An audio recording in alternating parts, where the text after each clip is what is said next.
everyone, I'm Sheryl Salis. I'm a registered dietitian, certified diabetes educator, and the founder of Nurture Health Solutions, which is a true health and well-being company. Today, on the occasion of World Diabetes Day, and November is celebrated as the World Diabetes Day month, where we're trying to make awareness about diabetes, its prevention, and its management. So today we're going to focus on nutrition in diabetes. Now, it's very, very disheartening to see that India is second to China in the number of people with diabetes in the world. And what is even more concerning today is that the number of people with pre-diabetes or who are not diagnosed with diabetes is also very high. So we have 57% of our population who is not diagnosed with diabetes and living with the condition. So therefore, each one of us needs to check ourselves. I know a lot of people who do not, and the biggest symptom of diabetes is that there is no symptom. A lot of times, people get to know that they have diabetes only when they go, they're changing a job, or they're going in, for an insurance policy, or they're going in for surgery, and when they check their blood glucose levels, they're high, and they are diagnosed with diabetes. And therefore, each one of us needs to check whether we have diabetes, and the only way to know is doing a blood checkup. Now, also, what is a big concern in our country is that we have a lot of children today who are succumbing to this medical condition. So we have the youngest child in our clinic who has type 2 diabetes, who's 6 years old. And the reason is obesity, the kind of lifestyle today's kids, are leading. They're exercising their fingers more thanks to the video games and the PSP, etc. Eating is becoming extremely unhealthy because today you can order on Swiggy or on Zomato, and a lot of unhealthy eating is happening, as a result of it. Physical activity is becoming negligible, also the amount of homework that our kids get today. So there's absolutely no exercise, and all this is predisposing obesity and its complications such as diabetes and other health related issues. So therefore, it's very important that we understand that diabetes is an issue in the family, and we all need to take care. Yes, if we have a family history, that is, if both our parents have diabetes, the chances of getting diabetes is very, very high. But today, just being Indians and Asians as a race, we all need to be careful, and we need to take care and at least prevent the onset, or prevent diabetes as much as we can. And if we have diabetes, try and manage the condition. So today we're going to talk about a very, very important pillar in diabetes management. As we all know, that diabetes management actually stands on 4 pillars. And the 4 pillars are medical nutrition therapy, which is diet. Then comes exercise. The third is, self-monitoring of blood glucose. Is when you check your blood glucose levels, you know what it is, and you know the corrective action that you can take to bring it into the desired range. And the fourth thing is, your drugs, so all your medication, insulin that people take if they are having diabetes. So therefore, these are the 4 pillars which are bound together with a common platform, which is education. It's very important you're aware about the condition, you know how to manage it, you empower yourself as well as your family members on managing this condition. And today's session is going to be all about how can we manage our diabetes well.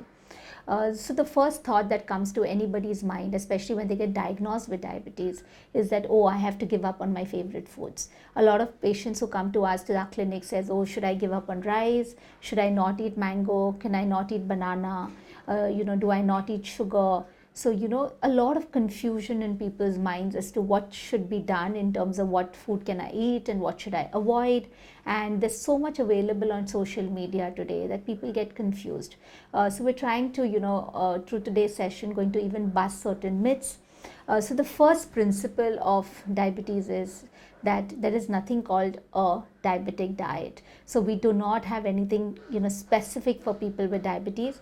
It's a healthy meal plan which everybody needs to eat, so that every member of the family eats healthy. This includes your parents, you, your children, your grandchildren, everybody. So everybody eats the same food.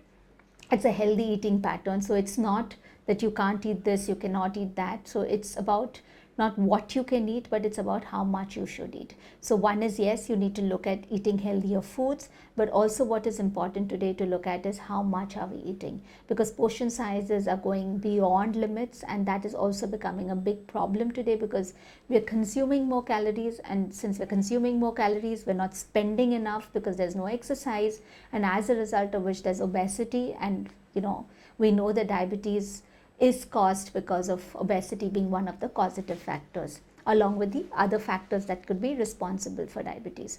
Now, very simple, let me show you the food plate. So first we had the food pyramid, and today we have the food plate. So this is your food plate.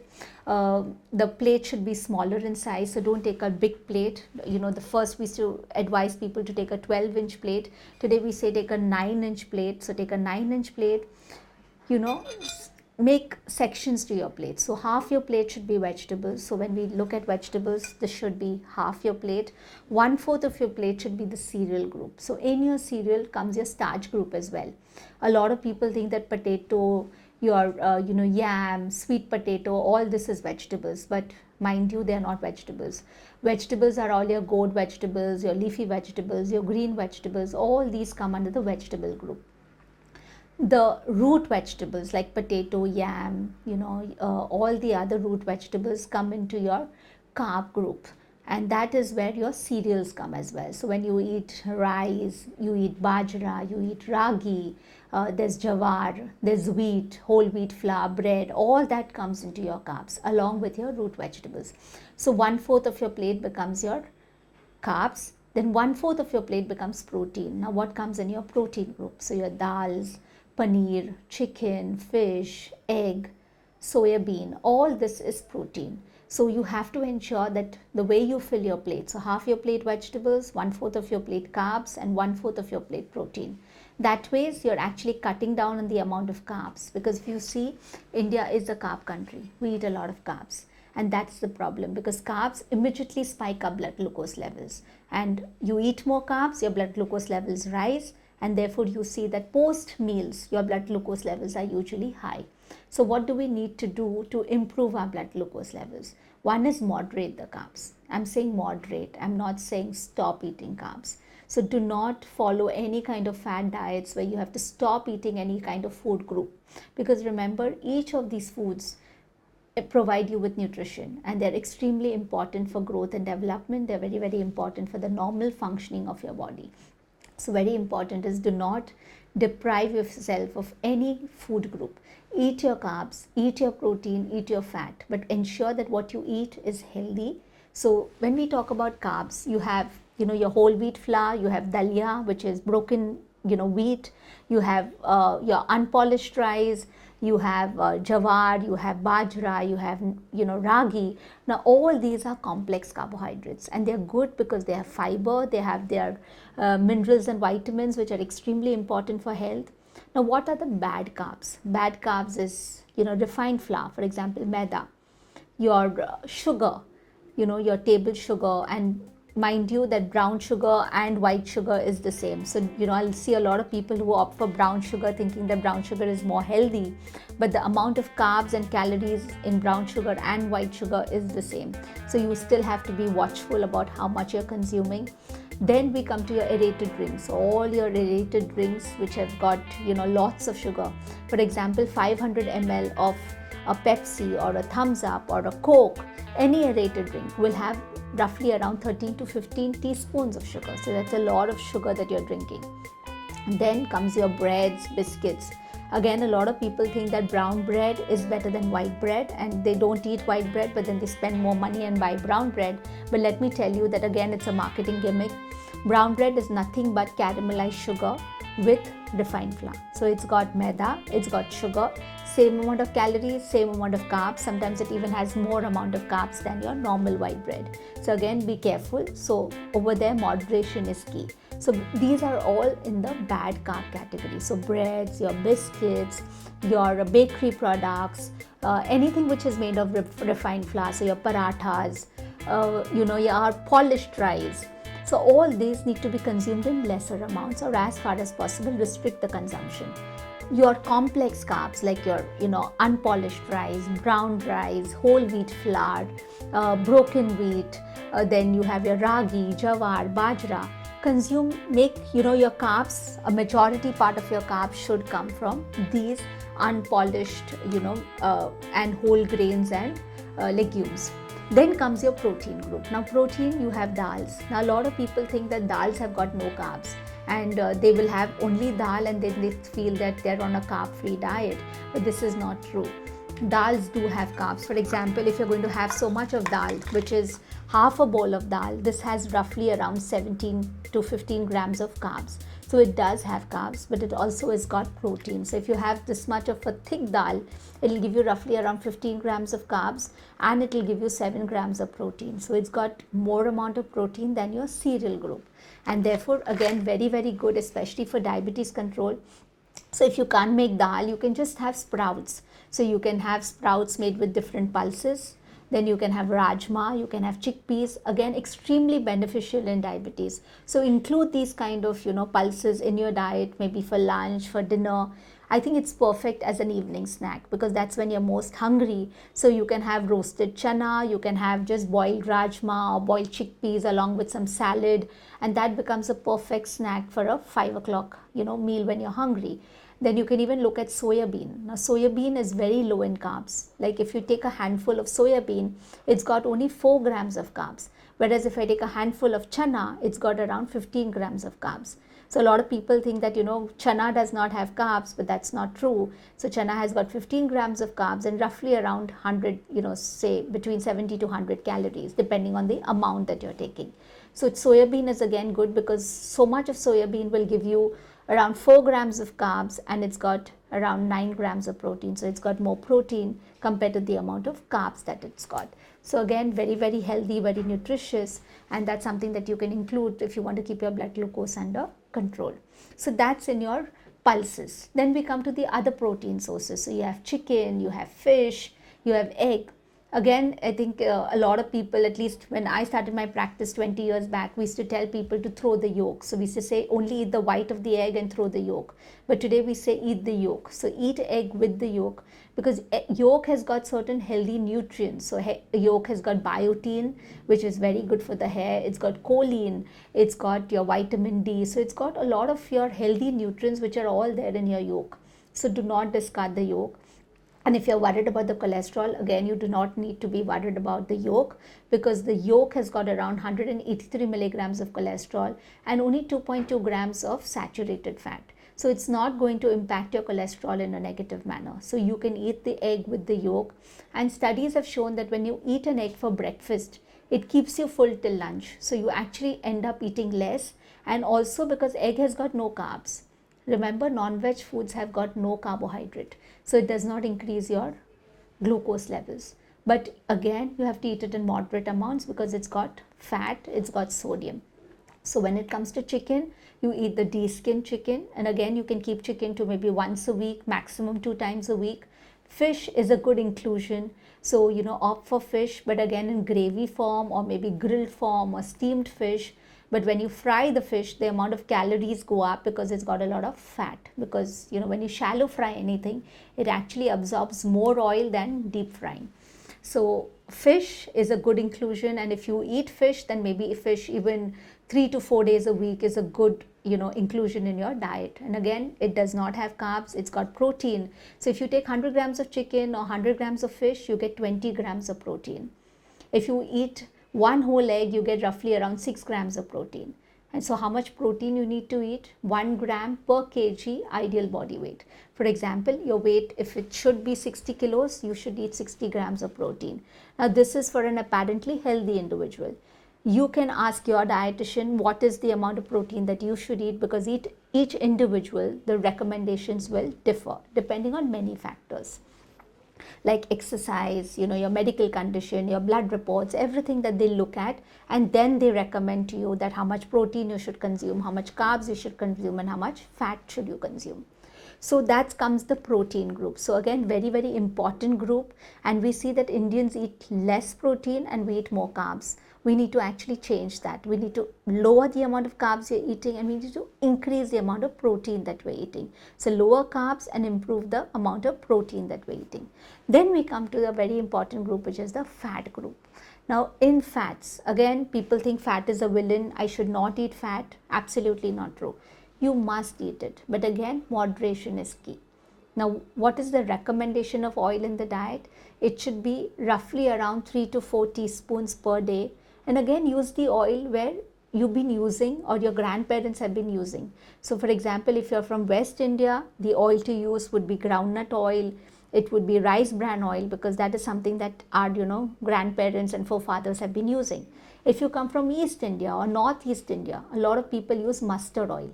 Again, mustard oil is good because it's got the good MUFA fats, so use mustard oil. If you come from South India, coconut oil is not bad, but again, with coconut oil, use another oil which is groundnut oil or maybe sesame oil, or you can use rice bran oil, so that you get the good nutrients from the other oils as well. Again, it's important to use different oils for different foods. Don't mix oils. You get blended oils in the market, so you could buy a blend of oil which has got safflower oil along with rice bran oil. So you can buy a blended oil which is commercially available, but at home don't mix two different oils. Maybe you could use groundnut oil for cooking in one food, and you could use mustard oil for something else. And pure ghee. Again, there's a lot of controversy about ghee. Should I use ghee or should I not use ghee? Pure desi ghee can be used. So if your budget for oil is 4 teaspoons per day, in that 1 teaspoon can be pure desi ghee. So that can be used. In fact, it's got certain healthy benefits, but again, you can't go overboard with the amount of ghee that you're using. So this is in a nutshell about your oils. Again, why are oils important? If you see, most of our Indian population is deficient in vitamin D. Now, there are certain vitamins which need fat for absorption. So they are called your fat soluble vitamins. For example, vitamin A, vitamin D, vitamin E and vitamin K are fat soluble vitamins, and therefore you need fat in the diet for it to get absorbed. Another good fat source that you can use are nuts. Now, nuts are very good because they are very low in carbs. For example, you need to eat more than 300 almonds to get 15 grams of carbs. So that's a lot. You're not going to be able to eat that. So you can start your morning or as a mid-evening snack, when you're hungry, have a handful of nuts. And always remember to soak the nuts. So soak your almonds, soak your walnuts and consume that. So again, walnuts have got good fat, which is the omega-3 fats. It's extremely beneficial to health. It actually lowers depression, very good for your heart, and it's very good for the brain as well. So 2 walnut halves a day and maybe 5 to 6 almonds or a handful of almonds, and that does the trick. Again, almonds have got the good MUFA fat. So when we're lowering carbs, we can improve the good fats. Now, what are the good fats? It's your almonds, walnuts, you can have unsalted pistas, even peanuts are not bad. But again, you cannot go overboard because nuts have more calories. For example, if I eat 100 grams of peanuts, I get 600 calories. And that's easily that somebody consumes on a Saturday evening sitting with their drink. So very important is watch how much you're eating. So if you want to consume peanuts, have them unsalted. Take a bowl. So suppose you take so much of roasted chana, maybe you can take half and then just add maybe a handful of peanuts to it, mix it up well, and that is a snack that you can consume in the evening, and that really keeps you full and satiated. Water again is extremely important. Make sure that you consume at least 2 to 3 liters of water every day, unless you have a medical condition where your doctor has asked you to not drink enough water. But otherwise, it's important you can fill 1 bottle of water in the morning, finish it off by noon. In the afternoon, fill another bottle of water and finish it off by evening. So at least you've made sure you've consumed 2 bottles of water. Now, consume water before 6 o'clock in the evening, because if you consume it late in the night, then you may want to use the washroom too often. So don't consume it a little before bedtime. Consume it a little ahead of bedtime so that you're not going to use the washroom and disturb your sleep. Another group that I've not mentioned is your dairy group. Now, dairy group is basically your milk and milk products. So again, milk, your curd, paneer, all these come under the dairy group, which again is included in your proteins. So again, it's lower in carb, whereas milk has got carbs. So if you have milk, it's got lactose, so it will increase the blood glucose, whereas curd, paneer will not increase your blood glucose levels rapidly, and that can be added. But again, speak to your nutritionist and understand how much of paneer can you consume. I would safely recommend around 40 to 50 grams of paneer at one time as a meal, because then that will give you protein. So that's about your dairy group. Vegetables, all your green vegetables, be it lettuce or cucumbers, you have your lady's fingers, you have the gourd vegetables, all these vegetables can be consumed in larger amounts. So, like we said, half your plate becomes vegetables. What you can do is 1/4 of your plate can be a salad, and 1/4 of your plate can be your vegetable, which is a cooked vegetable. And make sure there is a vegetable every day. So if there is non-veg in the menu, and if you don't make vegetable, at least make sure you're having a salad. So that's very important. Then we come to your roti size. Now again, very important is how many rotis. Like a lot of people ask us, how many rotis should I eat? But my first question to you would be, what is the size of your roti? For example, if I'm going to eat this size of roti, this has got only 33 calories and 10 grams of carbohydrate. Whereas if I'm eating this size of roti, this has got 50 calories and 15 grams of carbohydrate. This roti will give me 66 calories and 20 grams of carbohydrate, whereas this roti will give me 100 calories and 30 grams of carbohydrate. So again, very important is to know what is the size of your roti, and all the calories that I've mentioned is without oil. So if you're adding 1 teaspoon of oil per roti, because a lot of people add oil when they're kneading the atta as well as when they're making the roti, when they're roasting the chapati. So again, 1 teaspoon of oil will have roughly around 45 calories. So all the calories that we've mentioned here are without oil. So this is without oil, and as far as possible, avoid adding salt to your rice or to your rotis. Now when it comes to rice, a lot of people wonder that I have diabetes, should I give up eating rice completely? Again, this is not true. You don't need to give up eating anything. You need to know how much to eat and at what time to eat. Now rice, if you look at this bowl, if I eat this much of cooked rice, this roughly gives me around 30 grams of carbohydrate and 150 calories. So it is, if you look at, it is around, so if you have so much roti, this is equal to this much of rice. So that is why people prefer eating rotis, because rotis give them more satisfaction. Rice, just this much may not satisfy me. So the amount of calories is the same, the amount of carbs is the same. Now I'll give you a few tips about rice.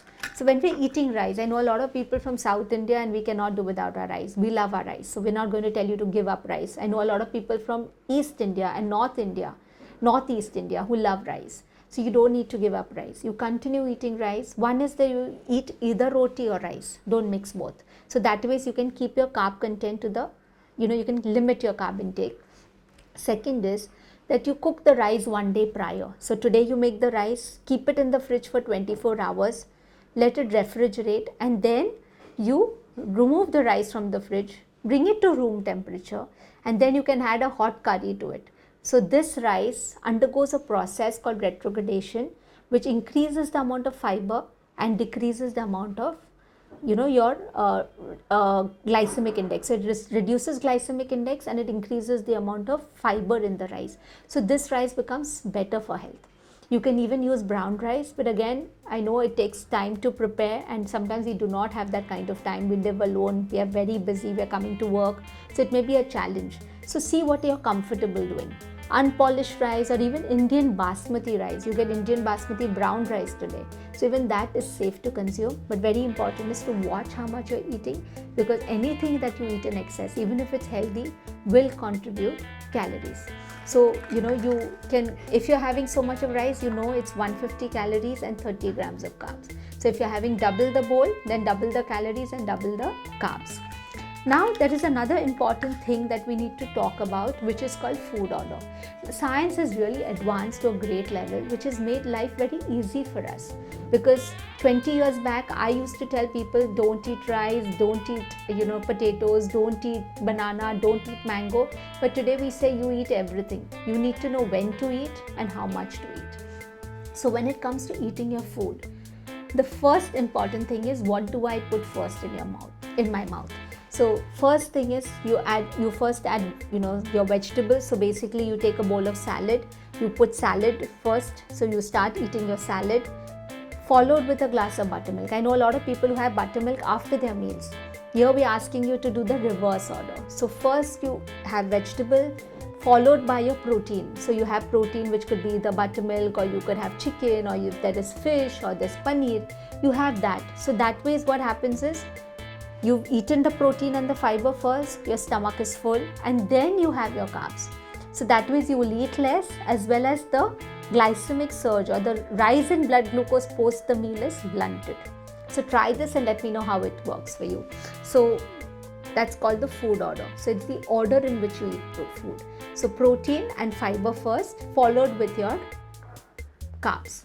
So that's how you eat. So buttermilk, also very important, is have 2 glasses of water before your meals, because there are hormones which are called your ghrelin hormones, which induces hunger. So ghrelin hormones tells you that you're hungry, leptin hormones tells you that you're full. So what happens when you drink 2 glasses of water before your meals? It goes and suppresses the ghrelin hormone. So then you feel full and you end up eating lesser. So this is in a nutshell about healthy nutrition. We are still to discuss fruits. Now again, you do not need to stop eating banana, you don't need to stop eating mango, you don't need to stop eating any fruit. So one is, eat fruit what is in season. So in the mango season, eat the mango. Don't eat mango in December, because that's not going to give you any health benefits. Banana, mango, or any of these fruits, make sure that you eat the fruit which fits your fist. So whatever fits your fist size, that is the amount of fruit to eat at a time. Couple the fruit with nuts. So when you're having a fruit and nut combination, this actually works better for our body. So have a banana or a mango with a handful of almonds. That way it also keeps the blood glucose levels stable. Mango, in fact, is extremely nutritious. It is not bad, but very important to remember how much of mango you're eating, because sometimes we tell our patients you can eat a mango, they go and eat a whole,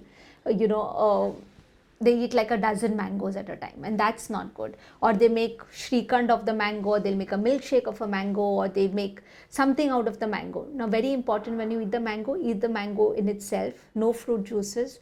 Fruit juices have no fiber, and you need more amount of fruits to make a fruit juice. So it's better to eat a whole fruit and eat it when you're more active. For example, you're going for your walk, or children are going down to play. So that is the best time to give them these fruits, because that gives them instant energy as well.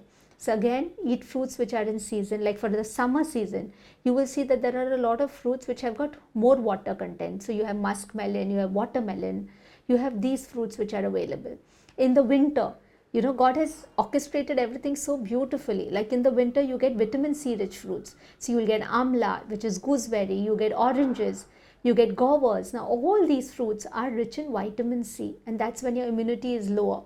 So have these fruits. So have fruits which are in season, have one full fruit, have only one fruit. Don't make a cocktail of fruits, because that's not good for health.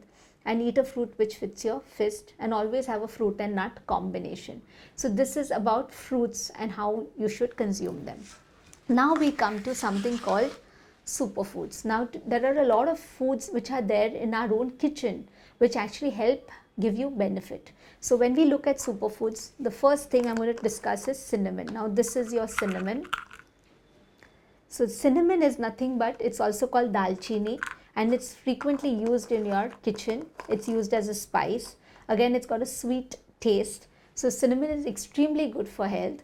And how you should consume cinnamon is, you powder it and freshly powder it. Take a pinch of cinnamon, put it in water and have it. It's very good to cut down fat around the abdominal area, and it is very, very good to keep your blood glucose levels under control and blood cholesterol under control. So cinnamon, again, easily available in your kitchen. This is something that you can consume, but as I said, freshly pounded, one pinch in a glass of water. Then comes your methi seeds. Now everybody knows about methi seeds in diabetes. So this is your methi. It's also called fenugreek. So you take methi. So you take 1 tablespoon of methi, you soak it in in water overnight, and morning along with the water you consume the methi. Again, very, very good to improve cholesterol, very, very good for diabetes. In fact, there are a lot of studies available which have spoken about the benefits of methi in diabetes. So 1 tablespoon in a glass of water. Then we come to your barley. I don't know if you've heard about barley, but again, a very, very good ingredient which helps to keep your blood glucose levels under control. So you can add it to your soup. So you take barley, you soak it overnight, or you can soak it for a few hours in the day, and you pressure cook it or you boil it, and then you can add this like a handful of barley to your soup, or you can add it to your salad, or even you can make barley pulao. Like a pulao, instead of rice you use barley. Very, very good, because it's got a good fiber just like oats, which will help to keep your blood glucose levels under control, as well as to keep your cholesterol levels under control. Then another good ingredient is your flax seeds. This is how flax seeds look. Again, very, very good to keep your blood fats or triglycerides under control. So you take flax seeds. Now, one important thing to remember is that you should not consume flax seeds whole. Just lightly roast the flaxseed, powder it, keep it in the fridge, and then 1 tablespoon of flaxseed powder. You consume it either with buttermilk or plain water in the night post dinner. It will keep your triglycerides under control, and again, very, very good source of fiber, good source of omega-3 fat, so very good for your heart. Another ingredient is your chia seeds. I don't know if you know about it, but chia seeds, they look like your basil seeds, which is sabja, but they are not. They are grayish in color. You put it in water, take 1 tablespoon with a glass of water every day post your meals. Very good for your heart, very good for diabetes as well. So this is something that you can add to your daily routine along with your other medications. So in a nutshell, this is about diabetes management, and if you see, it is very simple. There is no restrictions. It's only about eating in controlled measures, so moderation is key. And as I want to emphasize again, it's not only what you eat, but it's also about how much you eat. So all this together will keep your blood glucose levels under control. So I wish you all a very happy and a very healthy and a fit life. Thank you so much.